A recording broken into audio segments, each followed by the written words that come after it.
Channel exam ज्ञान में आप सबका स्वागत है। आज हम देखेंगे साइंस का ये सेकंड पार्ट, जो कि हमारे क्वेश्चन की सीरीज चल रही थी, ये उसका सेकंड पार्ट है। चलते हैं हमारे क्वेश्चनों की ओर। तो हमारा क्वेश्चन जो है वो है 41वां। प्रत्येक क्रिया के बराबर विपरीत प्रतिक्रिया होती है, ये कौन सा नियम है? गति का प्रथम नियम, न्यूटन की गति का प्रथम नियम है, द्वितीय नियम है, तीसरा नियम है, या इनमें से कोई नहीं? इसका सही आंसर क्या हो जाएगा? इसका जो सही आंसर हो जाएगा वो हो जाएगा तीसरा वाला, न्यूटन की गति का तीसरा नियम। इसमें क्या होता है? क्रिया के बराबर विपरीत प्रतिक्रिया होती है। चलते हैं अगले प्रश्न की ओर। अगला प्रश्न है हमारा, जल में तैरना न्यूटन की गति के किस नियम के कारण संभव है? तो जल में तैरना कौन सी नियम के कारण संभव हो सका है? तो हो जाएगा तृतीय नियम, क्रिया के बराबर विपरीत प्रतिक्रिया होती है।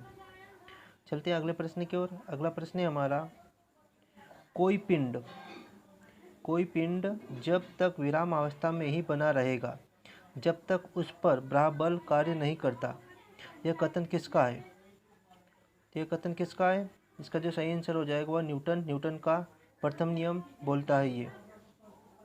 चलते हैं अगले प्रश्न की ओर। अगला प्रश्न है हमारा, बल की परिभाषा आती है न्यूटन के पहले नियम के अनुसार, दूसरे, तीसरे, या गुरुत्वाकर्षण के नियम के कारण? इसका सही आंसर क्या हो जाएगा? तो इसका जो सही आंसर हो जाएगा वो हो जाएगा गति के पहले नियम के कारण बल की परिभाषा आती है। चलते हैं अगले प्रश्न की ओर। अगला प्रश्न है हमारा, किसी पिंड के उस गुण धर्म को क्या कहते हैं जिसमें वह सीधी रेखा में या एक समान गति की स्थिति में परिवर्तन का विरोध करती है? इसका सही आंसर क्या हो जाएगा? तो इसका जो सही आंसर हो जाएगा वो हो जाएगा जड़त्व। इसका सही आंसर हो जाएगा। चलते हैं अगले प्रश्न की ओर। अगला प्रश्न है हमारा, न्यूटन के पहले नियम को कहते हैं और इसको क्या बोलते हैं? तो इसका सही आंसर क्या हो जाएगा? इसका जो सही आंसर हो जाएगा वो जड़त्व का नियम। न्यूटन के पहले नियम को जड़त्व का नियम भी बोला जाता है। चलते हैं अगले प्रश्न की ओर। अगला जो प्रश्न है हमारा वो है, गाड़ी खींचता हुआ घोड़ा किस बल के कारण आगे बढ़ता है? तो इसका सही आंसर क्या हो जाएगा? पृथ्वी द्वारा घोड़े के पैरों पर आरोपित बल, इसके कारण वो आगे बढ़ पाता है। चलते हैं अगले प्रश्न की ओर। अगला प्रश्न है हमारा, चलती हुई बस जब अचानक ब्रेक लगाती है तो उसमें बैठे हुए यात्री आगे की ओर दिशा में गिरते हैं, इसको किसके द्वारा समझाया जा सकता है? तो इसका सही आंसर क्या हो जाएगा? न्यूटन का पहला नियम, क्योंकि बल लगता है।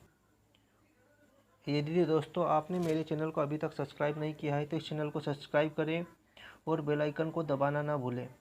इस तरह की वीडियो आपको इस चैनल पर आगे भी मिलते रहेंगे। और अभी अब तक आपने यदि वीडियो को लाइक नहीं किया है तो इस वीडियो को लाइक भी ज़रूर कर दें। चलते हैं हमारे अगले प्रश्न की ओर। अगला जो प्रश्न है हमारा वो है, रॉकेट किस सिद्धांत पर कार्य करता है? तो इसका सही आंसर क्या हो जाएगा? इसका सही आंसर हो जाएगा न्यूटन का तृतीय नियम, क्रिया के बराबर विपरीत प्रतिक्रिया होती है। चलते हैं अगले प्रश्न की ओर। अगला प्रश्न है हमारा, अश्व यदि एकाएक चलना प्रारंभ कर दे तो अश्वारोही के गिरने की आशंका का कारण है। इसका सही आंसर क्या हो जाएगा? इसका जो सही आंसर हो जाएगा वो हो जाएगा विश्राम जड़त्व। विश्राम जड़त्व के कारण उसके गिरने की संभावना रहती है। चलते हैं अगले प्रश्न की ओर। क्रिकेट का खिलाड़ी तेजी से आते हुए बॉल को क्यों अपने हाथों को पीछे खींचकर ही पकड़ पाता है?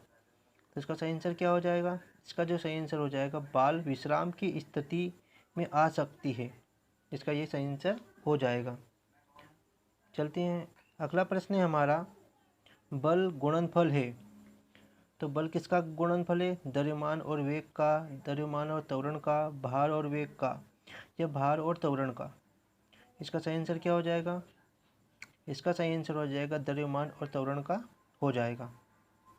चलते हैं अगले प्रश्न की ओर। अगला प्रश्न है हमारा, जब कोई व्यक्ति चंद्रमा पर उतरता है तो उसके शरीर में उपस्थित पदार्थ की मात्रा में परिवर्तन होता है, भार घट जाता है तथा अपरिवर्तित रहता है। भार में परिवर्तन होता है, मात्रा तथा भार दोनों में कमी होती है। इसका सही आंसर क्या हो जाएगा?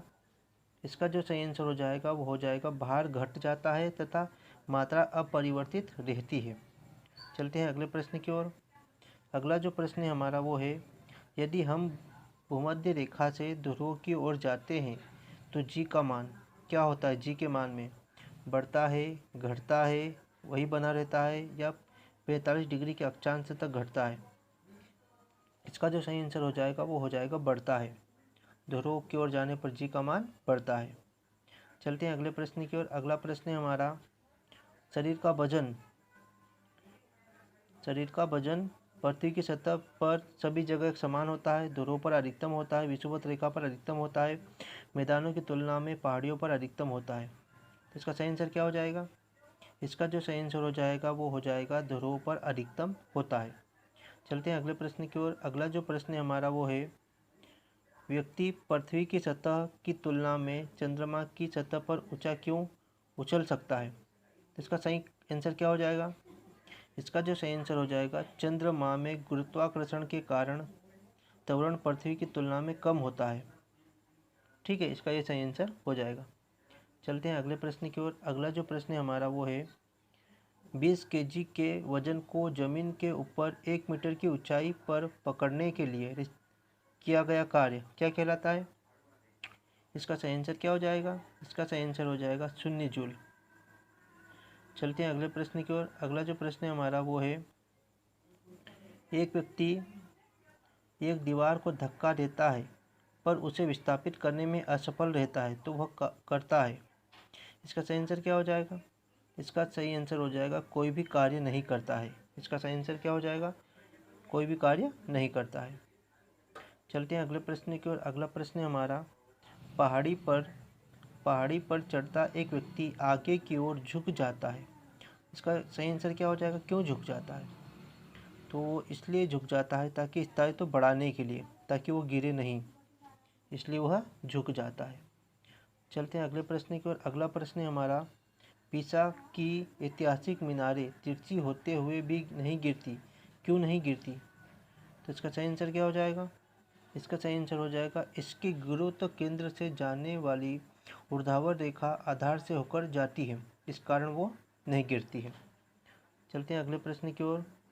अगला प्रश्न है हमारा, जाड़े की रातों में अत्यधिक ठंड पड़ने पर पानी की पाइप फट जाती है, क्यों फट जाती है? इसका कारण बताना है। इसका जो सही आंसर है वो हो जाएगा, जमने के बाद पानी का आयतन क्या होता है? बढ़ जाता है, इसके कारण क्या होता है कि पाइप फट जाती है।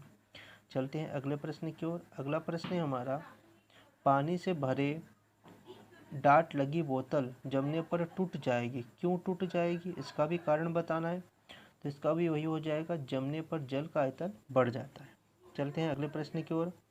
अगला प्रश्न है हमारा, जल के आयतन में क्या परिवर्तन होगा यदि 9 डिग्री सेल्सियस से गिराकर 3 डिग्री सेल्सियस कर दिया जाता है?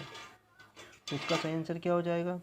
इसका जो सही आंसर हो जाएगा वो हो जाएगा, क्या होगा? आयतन पहले घटेगा और बाद में बढ़ेगा। 9 डिग्री सेल्सियस से 3 डिग्री सेल्सियस तक कर दिया जाएगा तो पहले आयतन घटेगा और फिर बढ़ेगा। चलते हैं अगले प्रश्न की ओर। अगला प्रश्न है हमारा, एक झील में तैरने वाली इस्पात की नाव के लिए नाव द्वारा स्थापित पानी का भार कितना है? इसका सही आंसर क्या हो जाएगा? इसका जो सही आंसर हो जाएगा वो हो जाएगा, नाव के उस भाग के भार के बराबर जो झील के पानी की सतह के नीचे है, ये इसका सही आंसर हो जाएगा। आजकल लॉजिकल क्वेश्चन ज़्यादा पूछने लग गए एग्जामों में। चलते हैं अगले प्रश्न की ओर। अगला प्रश्न है हमारा, किसी कालीन की सफाई के लिए यदि उसे पीटा जाए तो उसमें कौन सा नियम लागू होता है? यदि कालीन की सफाई के लिए उसे पीटा जाए तो यहाँ पर कौन सा नियम लागू होगा? तो इसका जो सही आंसर हो जाएगा वो हो जाएगा गति का पहला नियम। चलते हैं अगले प्रश्न की ओर। अगला प्रश्न है हमारा, सड़क पर चलने की अपेक्षा बर्फ पर चलना कठिन होता है, क्यों होता है कठिन? तो इसका सही आंसर क्या हो जाएगा? इसका जो सही आंसर हो जाएगा, बर्फ में सड़क की अपेक्षा घर्षण कम होता है, सड़क पर घर्षण ज़्यादा होता है इसलिए हम चल पाते हैं, और इस बर्फ़ पर घर्षण कम होता है। चलते हैं अगले प्रश्न की ओर। अगला प्रश्न है हमारा, रोड़ी युक्त सड़क की तुलना में बर्फ़ पर चलना कठिन होता है क्योंकि। इसका सही आंसर क्या हो जाएगा? इसका जो सही आंसर हो जाएगा, पेड़ तथा बर्फ के मध्य घर्षण बल रोड़ी एवं पेड़ के मध्य घर्षण बल की तुलना में कम होता है, इस कारण कठिन होता है। चलते हैं अगले प्रश्न की ओर। अगला प्रश्न है हमारा कि सिलेंडराकार पात्र को खींचने की जगह लुढ़काना आसान होता है, तो इसका सही आंसर क्या हो जाएगा? इसका जो सही आंसर हो जाएगा, खींचने की अवस्था में सड़क के संपर्क में बैरल का पृष्ठ क्षेत्रफल अधिक होता है, इसका सही आंसर हो जाएगा। चलते हैं अगले प्रश्न की ओर। अगला प्रश्न है हमारा, एक नदी में चलता हुआ जहाज समुद्र में आता है तब जहाज का स्तर क्या होगा? इसका जो सही आंसर हो जाएगा, थोड़ा ऊपर उठेगा, ये इसका सही आंसर हो जाएगा। चलते हैं अगले प्रश्न की ओर। अगला प्रश्न है हमारा, लोहे की कील पारे में क्यों तैरती है जबकि यह पानी में डूब जाती है? तो इसका सही आंसर क्या हो जाएगा? लोहे का घनत्व पानी से अधिक है तथा पारे से कम है, ये इसका सही आंसर हो जाएगा। चलते हैं अगले प्रश्न की ओर। अगला जो प्रश्न है हमारा वो है, जब एक ठोस पिंड को पानी में डुबाया जाता है तो उसके भार में हंस होता है, तो ये हंस क्यों होता है? तो इसका सही आंसर क्या हो जाएगा? इसका जो सही आंसर हो जाएगा वो हो जाएगा विस्थापित पानी के भार के बराबर, ये इसका सही आंसर हो जाएगा। चलते हैं अगले प्रश्न की ओर। अगला प्रश्न हमारा वो है, बर्फ पानी में तैरती है परंतु एल्कोहल में डूब जाती है क्योंकि, कारण क्या है इसका? तो इसका जो सही आंसर हो जाएगा वो हो जाएगा, बर्फ पानी से हल्की होती है तथा एल्कोहल से क्या होती है? भारी होती है। चलते हैं अगले प्रश्न की ओर। अगला प्रश्न हमारा, स्टील की गोली पारे में तैरती है क्योंकि, क्यों तैरती है? इसका सही आंसर हो जाएगा, पारे का घनत्व स्टील की अपेक्षा अधिक होता है। चलते हैं अगले प्रश्न की ओर। अगला जो प्रश्न है हमारा वो है, एक लोहे की गेंद पारद या मरकरी से भरी बाल्टी में गिराई जाती है तो क्या होता है? तो इसका जो सही आंसर हो जाएगा वो हो जाएगा, यह पारे की सतह पर तैरेगी, इसका सही आंसर हो जाएगा। अगला जो प्रश्न है हमारा वो है, किस तापमान पर जल का घनत्व अधिकतम होता है? जल का घनत्व किस तापमान पर अधिकतम होता है? तो वो हो जाएगा 4 डिग्री सेल्सियस पर। चलते हैं अगले प्रश्न की ओर। अगला प्रश्न हमारा वो है, वस्तु की मात्रा बदलने पर अपरिवर्तित रहेगा, क्या अपरिवर्तित रहेगा? घनत्व। घनत्व क्या रहेगा? अपरिवर्तित रहेगा वस्तु की मात्रा बदलने पर भी। चलते हैं अगले प्रश्न की ओर। अगला प्रश्न हमारा, तैराक को नदी के मुकाबले समुद्री पानी में तैरना आसान क्यों लगता है? इसका सही आंसर क्या हो जाएगा? समुद्र पानी का घनत्व साधारण पानी से ज़्यादा होता है, जहाँ ज़्यादा घनत्व होता है वहाँ तैरना आसान होता है। चलते हैं अगले प्रश्न की ओर। अगला प्रश्न हमारा वो है, बादल किस कारण से वायुमंडल में तैरते हैं? इसका सही आंसर क्या हो जाएगा? निम्न घनत्व। निम्न घनत्व के कारण बादल वायुमंडल में तैरते हैं। चलते हैं अगले प्रश्न की ओर। अगला जो प्रश्न हमारा वो है, समुद्र में प्लवन करते आइसबर्ग का कितना भाग समुद्र की सतह से ऊपर रहता है? तो इसका सही आंसर क्या हो जाएगा? 1/10 जे ऊपर रहता है। चलते हैं अगले प्रश्न की ओर। अगला प्रश्न हमारा वो है, बांध के नीचे की दीवार मोटी बनाई जाती है क्योंकि, क्यों मोटी बनाई जाती है? इसलिए मोटी बनाई जाती है, गहराई बढ़ने के साथ द्रव का दाब भी बढ़ता है, यह इसका सही आंसर हो जाएगा। इस तरह ये साइंस के MCQ का सेकंड पार्ट यहीं पर ख़त्म होता है। यदि आपको मेरा वीडियो पसंद आया है तो इस चैनल को लाइक करें, शेयर करें और सब्सक्राइब करें, और अभी तक बेल आइकन को नहीं दबाया है तो इसको दबाएं, क्योंकि आपको इस चैनल पर इसी तरह की आगे भी MCQ की सीरीज मिलती रहेगी। Thank you for watching.